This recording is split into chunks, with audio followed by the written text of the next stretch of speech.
یہ باپا جانی کے مریدین بیان کرتے ہیں، وہ کہتے ہیں نہیں میں روزہ شریف پہ حاضر تھا، تو جب میں نے سلام عرض کیا تو اندر جعلی شریف سے جواب آ گیا. یعنی یہ جواب نہ سیدہ فاطمہ کو آیا کبھی، نہ مولا علی کو آیا، نہ سیدہ عائشہ کو آیا، نہ کبھی ابو بکر عمر کو آیا، باپا جانی کے مریدوں کو آ گیا.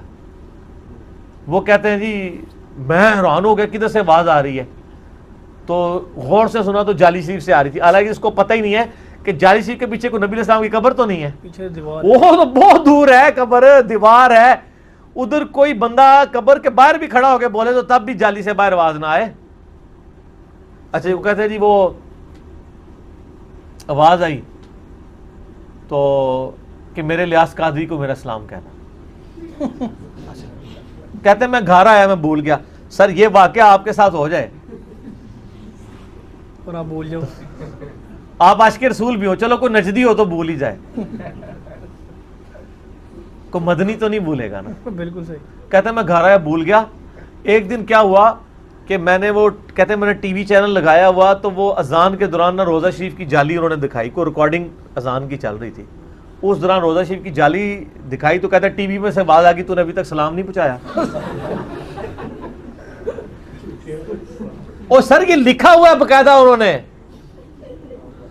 جیسے تبلیغی جماعت کی وہ کارگزاری ہوتی ہے نا سناتے ہیں آ کے، اس طرح دعوت اسلامی والوں نے اس کے اگینسٹ ایک ٹرم ڈیوائس کی ہوئی ہے، دعوت اسلامی کی بہاریں. علی بھی سوال ہے، اگر نماز کی حالت میں زکام کی وجہ سے 3 بار سے زیادہ ناک پہنچنی پڑ جائے تو کیا نماز ٹوٹ جائے گی؟ یہ فقہ حنفی نے مشہور کیا ہوا ہے کہ جی آپ نے 3 دفعہ اگر ہاتھ اٹھا لیا تو آپ عمل کثیر کر لیں گے، اور عمل کثیر جو ہے نماز کو مکروہ تحریمی واجب الادا کر دیتا ہے. یہ اس کے پیچھے ان کے پاس کوئی دلیل نہیں ہے کتاب و سنت سے، یہ محض ان کا باطل مسئلہ ہے. اور پھر جب ان کو کہیں گے جی اس طرح کرنا ہے تو وہ کہتے ہیں جی عمل کثیر سے بچنے کا طریقہ یہ ہے کہ آپ ہاتھ اٹھا کے یوں نہ پوچھیں بلکہ ہاتھ کو ایسے جسم کے ساتھ یوں ایسے لے لیں. اور سر طریقہ لکھے ہے تو اسی ہنستے پہ ہو. وہ کہتے ہیں یہ اٹھانا شمار نہیں ہوگا. اس طرح 20 دفعہ بھی کھجلی، کہتے ہیں اگر آپ کو اب 34 دفعہ کھجلی ہوئی ہے کمر پہ، ایسے کریں گے تو نماز ٹوٹ جائے گی، لیکن اگر آپ ایسے کر کے ایسے جا کے کریں گے نا پھر نہیں ٹوٹے گی. سر یہ لکھا ہوا ہوتا، نہ لکھا ہوا تو آپ مجھے پکڑ لیں، آپ درِ مختار کھول لیں، بہار شریعت کھول لیں، بہشتی زیور کھول لیں، انہوں نے طریقے بھی بتائے ہوئے ہیں. سر ایڈی اوکھی نہ کرو، اس سے بندہ کوئی کہے گا یار میں نماز پڑھ ہی رہا، ایڈی اوکھی ہوگی زکام. آپ نماز کے اندر ضرورتاً کوئی بھی کام کر سکتے ہیں. وہ صحابی کہتے ہیں اگر مجھے یہ یقین ہونا میں اس بیماری سے بچ جاؤں گا تو ابن زیاد میں تجھے یہ حدیث بھی نہ سناتا، لیکن مجھے پتا ہے اب تو موت میرے سامنے ہے تو اب مجھے کوئی ڈر نہیں رہا. تو سن کہ نبی علیہ السلام فرمایا تھا بدترین چرواہا وہ ہے جو حکمران چرواہا ہو. وہ ابن زیاد کو غصہ آ گیا، اس نے کہا تو محمد کے صاحب کا بوسا ہے. ٹھیک ہے نا، اس کا ترجمہ بریلویوں نے چینج کر دیا ہوا ہے، اور انہوں نے بڑے احترام سے ابن زیاد فرمانے لگے آپ تو صحابہ کرام کی باقیات ہیں، یہ ترجمہ کر دیا ہے. مجھے بڑا دکھ. اچھا مجھے نہیں پتا تھا کہ بریلوی یہ حرکت کریں گے. جو بندی اہل حدیث نے صحیح ترجمہ کیا ہوا ہے تو وہ یہ ترجمہ کرتے باقیات ہیں. اس نے کہا بوسا ہے کیونکہ اس کے آگے الفاظ ہیں اور بڑے غصے میں ہیں. ان کا بوسے ہم لوگ نہیں، بوسے تو تم لوگ ہو جو باقی بچ گئے ہو. کم از کم ان سے بتائیں. میں نے بتایا نا میں ایک دفعہ گولڈا شریف تھا، یہ بھی اس زمانے کی بات ہے، میں بلکہ اس کے بعد 2002 یا 3 کی بات ہے. میں جناب میری جو آفس کی طرف سے رہائش تھی نا وہ F11 میں تھی. وہاں سے آپ 15 منٹ میں گولڈا شریف G11 یعنی E11 بنتا ہے، ادھر پہنچ سکتے ہیں. تو میں اکثر جو ہے نا وہ عصر سے لے کے مغرب تک وہاں پہ وقت گزارتا تھا مزار کے اوپر. ایک دن میں وہاں گیا نا، میں نے دیکھا جناب ایک بندہ جو ہے نا تسبیح پکڑی ہوئی ہے نا اور طواف کر رہا ہے قبر کا. اچھا میں نے اس نے ذہن رکھا، میں نے کہا اس نے ویسے کسی بندے کو تلاش کر رہا ہو، 1 یا 2 3 جب پھیرے ہو جائیں پھر بندہ کہتا ہے کوئی کام. تیسرے پھیرے میں پڑھ لیا. میں کہا یار تو بریلوی کو بدنام کرا رہا ہے. کہتا کیا ہوا ہے؟ میں نے کہا یہ کیا کر رہا ہو؟ کہتا طواف کر رہا ہوں. میں نے کہا یار طواف تو قبر کا حرام ہے، طواف تو صرف خانہ کعبہ شریف کا ہے. وہ کہتا جی عشق دیاں گلاں نے. اور میں کہا نہیں احمد صاحب بریلوی صاحب نے لکھا ہوا ہے اور بہار شریعت میں لکھا ہوا ہے. کہتا انہوں نے لکھا ہے. میں نے کہا جی ہاں. کہتا پھر ٹھیک ہے. بابا کہے گا تو مننا گے، کسی اور سے کہنے سے نہیں مننا گے. میرا سوال یہ ہے کہ اگر کوئی شخص روزہ نہ رکھ سکے اور فدیہ بھی نہ دے سکے یعنی غریب ہو تو ایسے شخص کے لیے کیا حکم ہے؟ ایسے شخص کے لیے حکم ہے کہ وہ جو لوگ فدیہ دے رہے ہیں ان سے فدیہ لے کے کھائے، جو زکوٰۃ دے رہے ہیں ان سے زکوٰۃ لے کے کھائے، جو بخاری مسلم میں حدیث ہے، وہ جو ایک غریب آدمی آ گیا تھا کھجوروں کے ٹوکرے والا واقعہ ہے، ٹھیک ہے جی، یا رسول اللہ روزہ توڑ لیا، بیوی سے ازدواجی تعلق قائم کر لیا، فرمایا 60 روزے رکھ، بخاری مسلم دونوں میں. اس نے کہا اس میں ایک نہیں نبھایا گیا، 60 کیسے رکھوں؟ فرمایا 60 مسکینوں کو کھانا کھلا. کہا یا رسول اللہ خود مسکین ہوں. فرمایا بیٹھ جا.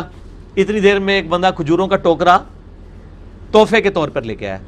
نبی علیہ السلام فرمایا وہ کدھر گیا روزہ توڑنے والا؟ یا رسول اللہ میں. فرمایا جا یہ غریبوں میں تقسیم کر. اوتھے بھی انہوں نے جناب چھڑیا، انہوں نے کہا یا رسول اللہ سب تو غریب میں ہی ہاں. اس پہ بخاری مسلم الفاظ ہے کہ نبی علیہ السلام اتنے مسکرائے کہ ان کی داڑھیں ظاہر ہو گئی. آپ نے فرمایا جا خود کھا لے، تیرے روزے کا کفارہ ادا ہو جائے گا. تو اسی حدیث میں میں بھی اجتہاد کر رہا ہوں، جو اتنا غریب ہے کہ نہ کفارہ دے سکتا ہے نہ کچھ ہے، جا کے ٹوکرے اکٹھے کرے، مسجد سے جا کے افطاریاں اکٹھی کر کے کھائے. خصوصاً ایسی مسجدوں میں، یعنی جہاں پہ آپ دوسرے مکتبہ فکر کی ہیں اور آپ کے اگر ارد گرد آ کے ایسے بندے کھڑے ہو گئے ہیں تو آپ کے ساتھ کوئی بھی ایکٹیویٹی پرفارم کر سکتے ہیں. ٹھیک ہے. وہ ہمارے وہ شہزاد بھائی نے ایک لطیفہ سنایا تھا. کدھر تھی؟ کراچی تھی وہ اور شیعہ کی مسجد، ایک شیعہ بھائی جو ہیں وہ دیوبندیوں کی مسجد میں نماز پڑھنے کے لیے چلے گئے. تو مسجد تھی وہ سٹانچ قسم کے دیوبندیوں کی نا. اب آپ کو پتہ ہے شیعہ رفع الیدین سے نماز پڑھتے ہیں اور ہاتھ چھوڑ کے، حنفی جو ہے بغیر رفع الیدین کے پڑھتے ہیں اور ہاتھ نیچے باندھ کے. اب جس شیعہ نے پہلے نہ دیکھا ہو کہ حنفی کس طرح نماز پڑھتے ہیں تو وہ کہے گا یار یہ کس طریقے سے نماز پڑھ رہا ہے، اور جس حنفی نے نہ دیکھا ہو شیعہ کس طریقے سے نماز پڑھتے ہیں تو وہ کہے گا یار یہ کس طریقے سے نماز پڑھ رہا ہے. تو وہ بندہ جب نماز پڑھ کے فارغ ہوا تو اس کو 5-6 وہ داڑیوں والے بڑے بڑے پرنوں والوں نے گھیر لیا اور کہا جی یہ تو کس طرح نماز پڑھ رہا ہے؟ کہتا میں بھی تمہیں پوچھنے لگا سر تسی کس طریقے سے نماز پڑھ رہے ہو؟ کہتا میں بھی آپ سے یہی سوال کرنے لگا تھا کہ تسی کس طریقے سے نماز پڑھی ہے. ٹھیک ہے. تو جس طرح آپ سوچ رہے ہیں کسی کے بارے میں تو سر آپ کے بارے میں بھی لوگ یہی کچھ سوچ رہے ہیں. یعنی پیغمبر مبعوث ہوا ہے اور اسے کپڑوں کی پاکیزگی کا حکم دیا جا رہا ہے، اور صوفیاء کے ہاں جس نے سب سے زیادہ گندے کپڑے پہنے وہ اتنا بڑا بزرگ ہوتا ہے. Point to be noted. ہاں آپ تصوف کی کتابیں پڑھ کے دیکھیں سر، یہ تذکرۃ الاولیاء جو ایک سمجھ لیں مدر بک ہے تصوف کی، شیخ فرید الدین عطار المتوفی 632 ہجری، جس کے حوالے فضائل اعمال، فضائل صدقات، فضائل سنت، یہ سارے بزرگ بابوں کی کتابوں میں ملیں گے، جن سے اب طارق جمیل صاحب نے بھی اعلان برات کر دی ہے اللہ کے فضل سے. وہ سارے واقعات ادھر سے ہی چھاپے مارے ہوئے ہیں. اس میں آپ کو کئی بزرگوں کا ملے گا کہ ان کو جوئیں پڑی بھی ہوتی تھی، اگر کوئی جو نیچے گرتی تھی وہ اٹھا کے پھر رکھ لیتے تھے اوپر، کہتے تھے میرے اللہ کی مہمان ہے. لوگ کہتے ہیں سبحان اللہ. لو ہاں ایک قصہ کہانیاں پارٹی ہوئے گی یا قرآن و حدیث پارٹی ہوئے گی دجال دے سامنے؟ یہ تو پہلے ہی ڈول پہن گے. اتنے اتنے گمراہ اس ٹائم لوگ آ گئے میڈیا پہ، دیکھیں ان کے پیچھے یہاں تو کپڑے اتار کے جو لوگ بیٹھے ہیں ان کے پیچھے انڈیا پاکستان کے ہزاروں لوگ ایسے ہاتھ باندھ کے کھڑے ہو جاندے ہیں. یہ تو نانگے پیراں دے سامنے کھلو جاندے ہیں. دجال تے شاہی بڑی وڈی ہونی ہے، دجال تے چیز ہی بہت وڈی ہے، اتنے تو بڑے بڑے رہ جان گے. ٹھیک ہے نا جی. اور آپ کو حیران کن بات بتاؤں، دجال کے ماتھے پہ دجال لکھا ہوگا پھر بھی لوگ نہیں پہچانیں گے. نبی علیہ السلام فرمایا اس کے ماتھے پہ لکھا ہوگا دال جیم الف لام. اہل ایمان پہچان لیں گے، اور جو منافقین ہیں بزرگ بابوں کے ماننے والے ہیں وہ دیکھ رہے ہوں گے دجال لکھا ہوا ہے. جس طرح ادھر بھی کہتے ہیں آہو جی یہ رفع دین الطریقہ تو لکھے ہے، تعویل کریں گے وہ کہیں گے دجال نہیں لکھے کچھ اور لکھے ہے، تو انہوں نہیں سمجھ بھی آندی. ادھر بھی وہ کہتے ہیں جناب یہ تو انہوں نہیں سمجھ آئی کہ لکھے ہے. میں آپ کو شغل کی بات بتاؤں، وہ جو بغیر رفع الیدین والی حدیث ہے نا سنن ابی داؤد میں، میرے پاس ایک بریلوی عالم دین آئے، وہ کہتے ہیں نہیں ہماری حدیث بھی ہے ترمذی ابو داؤد میں. میں کہا امام ترمذی نے لکھا ہے عبداللہ ابن مبارک کہتے ہیں حدیث صحیح نہیں ہے 256 کے انڈر، اور ابو داؤد نے بھی لکھا ہے صحیح نہیں ہے. مشکات والے نے بھی ابو داؤد کے الفاظ نقل کیے ہیں وَلَيْسَ بِصَحِيحٍ عَلَى هَذَا الْمَعْنَى. کہتا جی کدھر لکھا ہے؟ میں نے ابو داؤد بریلویوں کا ترجمہ کھول کے دکھایا کہ لکھا ہوا ہے کہ یہ بغیر رفع الیدین والی حدیث صحیح نہیں ہے عبداللہ ابن مسعود والی. وہ کہتا ہے یہ تو لکھا ہوا ہے صحیح نہیں ہے، یہ تو نہیں لکھا کہ غلط ہے. اے وہی ہے اے دجال دا جیم الف لام لکھا ہوا ہے، یہ دجال تو نہیں لکھا ہوا. تسی لاکھ کہندے ہو دجال لکھا ہوا ہے، وہ نہیں منن گے. تو سر یہ طریقہ واردات ہوتا ہے. یہ مفتی منیب الرحمان حافظہ اللہ تعالی جو پچھلے 20 سال سے رویت ہلال کمیٹی کے چیئرمین ہیں، ان کے اوپر میرا ایک یوٹیوب پہ کلپ بھی ہے، مفتی منیب الرحمان کا امام کعبہ پر فتویٰ.